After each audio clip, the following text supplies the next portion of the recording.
নমস্কার, স্বর্ণালী স্পিক্সে আপনাদের সকলকে জানাই স্বাগত। আমি রয়েছি স্বর্ণালী আপনাদের সঙ্গে। রাজ্যে 29 এপ্রিল দ্বিতীয় দফার নির্বাচন রয়েছে এবং প্রথম দফার যে নির্বাচনের সময় আমরা দেখেছিলাম কিছু বিক্ষিপ্ত অশান্তি বাদ দিয়ে সামগ্রিকভাবে কিন্তু শান্তিপূর্ণভাবেই নির্বাচন অনুষ্ঠিত হয়েছিল। তবে সেই বিষয়টি হয়তোবা দ্বিতীয় দফার নির্বাচনের সময় নাও হতে পারে এবং তার ইঙ্গিত কিন্তু ইতিমধ্যেই দেখা যাচ্ছে। কি সেই ইঙ্গিত? আমরা দেখেছি ইতিমধ্যেই 26 এপ্রিল অর্থাৎ গতকালই রাতে ভাটপাড়া কিভাবে উত্তপ্ত হয়েছে তৃণমূল এবং বিজেপি কর্মী সমর্থকদের সংঘর্ষের জেরে, এবং সেখানে অর্জুন সিং অর্থাৎ নোয়াপাড়া বিধানসভা কেন্দ্রের বিজেপি প্রার্থী অর্জুন সিং পর্যন্ত চলে আসেন। সেখানে তৃণমূলের কর্মী সমর্থকদের সঙ্গে তার হাতাহাতি পর্যন্ত আমরা দেখেছি। মূলত এই ঘটনা কিভাবে শুরু হয়েছে এবং এই যে কেন্দ্রগুলি রয়েছে ভাটপাড়া, জগদ্দল, ব্যারাকপুর এবং নোয়াপাড়া, এই কেন্দ্রগুলিতে ঠিক কি হিসেব রয়েছে সেই হিসেব আপনাদের সামনে তুলে ধরার চেষ্টা করব আজ। ছোট্ট একটি ভিডিও থাকবে আপনাদের জন্য। অবশ্যই সেই আলোচনায় তো আসবো, তবে তার আগে আপনাদের কাছে এক অনুরোধ জানাবো যে আমার এই চ্যানেলটি যদি আপনাদের ভালো লেগে থাকে তাহলে অবশ্যই স্বর্ণালী স্পিক্সকে সাবস্ক্রাইব করুন, লাইক, কমেন্ট এবং শেয়ার করুন এবং একই সঙ্গে বেল আইকনে ক্লিক করতে ভুলবেন না। আসা আলোচনায় আমরা দেখেছি ইতিমধ্যেই জগদ্দলের বিজেপি প্রার্থী যে অর্থাৎ রাজেশ কুমার, তিনি মমতা বন্দ্যোপাধ্যায়ের বিরুদ্ধে একটি এফআইআর দায়ের করতে গিয়েছিলেন থানায়, এবং সেই ঘটনাকে কেন্দ্র করেই তৃণমূল এবং বিজেপি কর্মী সমর্থকদের মধ্যে এই বচসার সূত্রপাত হয়। ইতিমধ্যেই এই ঘটনার প্রেক্ষিতে একদিকে যেমন নির্বাচন কমিশনের কাছে রিপোর্ট জমা করা হয়েছে পুলিশের তরফ থেকে, তার পাশাপাশি আমরা দেখেছি ইতিমধ্যেই এক কাউন্সিলর সহ 4 জনকে কিন্তু গ্রেপ্তারও করা হয়েছে। এই খবর তো আপনারা জানেন। তবে এই যে 4টে কেন্দ্র, যে 4টে কেন্দ্রের নাম আমি একেবারে ভিডিও শুরুতেই বলেছি, সেখানে এবারের হিসাব ঠিক কতটা কি বলছে, বিজেপি এগিয়ে রয়েছে নাকি তৃণমূল কংগ্রেস এগিয়ে রয়েছে, সেই হিসেব আপনাদের জানাবো। একেবারে প্রথমেই যে কেন্দ্রটির কথা আলোচনা করব তা হলো ভাটপাড়া। এই যে কেন্দ্রটি রয়েছে সেখানে আমরা দেখেছিলাম যে বিজেপি অর্থাৎ ভারতীয় জনতা পার্টি 2021 সালে জয়ী হয়েছিল। তাদের জয়ের যে ব্যবধান ছিল 13,687। এই কেন্দ্রটিতেই বিজেপি লোকসভা নির্বাচনেও এগিয়েছিল, 17,463 ভোটে এগিয়েছিল ভারতীয় জনতা পার্টি। খুব স্বাভাবিকভাবেই রাজনৈতিক বিশ্লেষকরা মনে করছেন যে এই কেন্দ্রটিতে কিন্তু পার্টিকুলারলি ওয়েতে বিজেপি এগিয়ে আছে। এই কেন্দ্রে বাদ যাওয়ার যে পরিমাণ আপনাদের জানাবো অবশ্যই 33,575। আর এখানে এবার তৃণমূল কংগ্রেস প্রার্থী করেছে অমিত গুপ্তাকে, আর পবন সিং তিনি কিন্তু বিজেপির প্রার্থী হিসেবে রয়েছে ভাটপাড়া কেন্দ্রটিতে। পরবর্তী কেন্দ্র চলে আসবো অর্থাৎ জগদ্দল।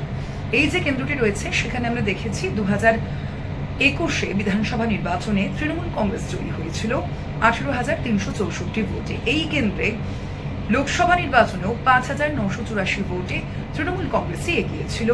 সোমনাথ শ্যাম তাকে এবার প্রার্থী করেছে তৃণমূল কংগ্রেস, আর বিজেপি প্রার্থী করেছে রাজেশ কুমারকে, এবং সেই কিন্তু মমতা বন্দ্যোপাধ্যায়ের বিরুদ্ধে এফআইআর দায়ের করতে গিয়েছিলেন। এই যে কেন্দ্রটি রয়েছে সেখানে এবার এসআইআর এর কারণে নাম বাদ করেছে 32,890। নোয়াপাড়া, সেখানে 26,710 ভোটে 2021 নির্বাচনে তৃণমূল কংগ্রেস জয়ী হয়েছিল। টিএমসি এগিয়েছিল লোকসভা নির্বাচনেও 11,059 ভোটে। এই কেন্দ্রটিতে এবার নাম বাদ গিয়েছে 40,428 জনের নাম। এই কেন্দ্রে তৃণমূল কংগ্রেস তৃণাঙ্কুর ভট্টাচার্যকে এবার প্রার্থী করেছে, অর্জুন সিং তাকে এবার প্রার্থী করেছে ভারতীয় জনতা পার্টি। এই যে কেন্দ্রটি রয়েছে আমরা দেখেছি ইতিমধ্যেই যে তৃণমূল কংগ্রেস হয়তো এগিয়ে রয়েছে সংখ্যার বিচারে, তবে অবশ্যই রাজনীতি কিন্তু একেবারেই পাটিগণিতের হিসেবে চলে না, সেই কথা আপনাদের সামনে বারংবার জানাই। তবে এই সংখ্যা অনুযায়ী এগিয়ে রয়েছে তৃণমূল কংগ্রেস। তবে অর্জুন সিং এর যে একটা দাপট রয়েছে সেটা কিন্তু একেবারেই অস্বীকার করা যায় না। সেই কারণেই অনেকেই মনে করছেন যে অর্জুন সিং একটা ভালো পরিমাণ ভোট কিন্তু নিজের সমর্থনে পেতে পারেন এই কেন্দ্রের ক্ষেত্রে, নোয়াপাড়া এই কেন্দ্রটি। এবং অবশ্যই নাম বাদ গিয়েছে 40,000-এরও বেশি জনের, সেটাও একটা প্রভাব ফেলবে বলেই মনে করা হচ্ছে। ব্যারাকপুর যে কেন্দ্রটি রয়েছে সেখানে 2021 নির্বাচনে 9,222 ভোটে জয়ী হয়েছিল তৃণমূল কংগ্রেস। এই কেন্দ্রে লোকসভা নির্বাচনেও আমরা দেখেছি খুব অল্প ব্যবধানে 3,460 এই এগিয়ে থাকার ব্যবধান ছিল তৃণমূল কংগ্রেসের প্রার্থীর। এখানে এবার 43,753 জনের নাম কিন্তু বাদ গিয়েছে।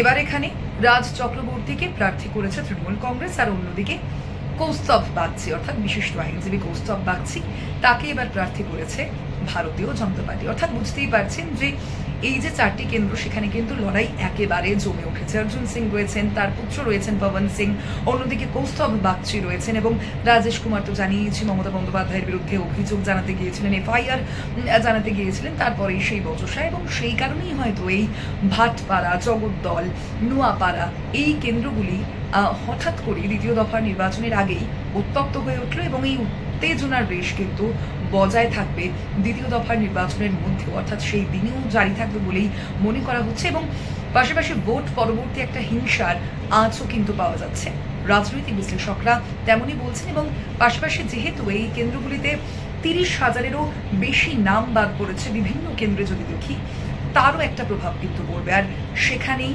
হিসেব পাল্টে যেতে পারে।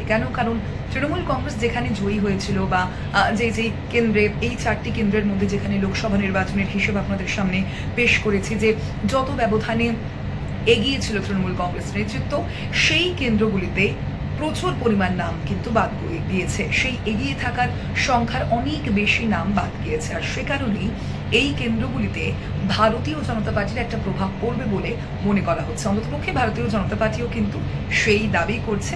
নজর থাকবে আমাদের এই 4টি কেন্দ্রের দিকে। হয়তো হাই ভোল্টেজ যে কেন্দ্রগুলি রয়েছে তার মধ্যে অবশ্যই এই 4টি কেন্দ্র কিন্তু পড়ছে।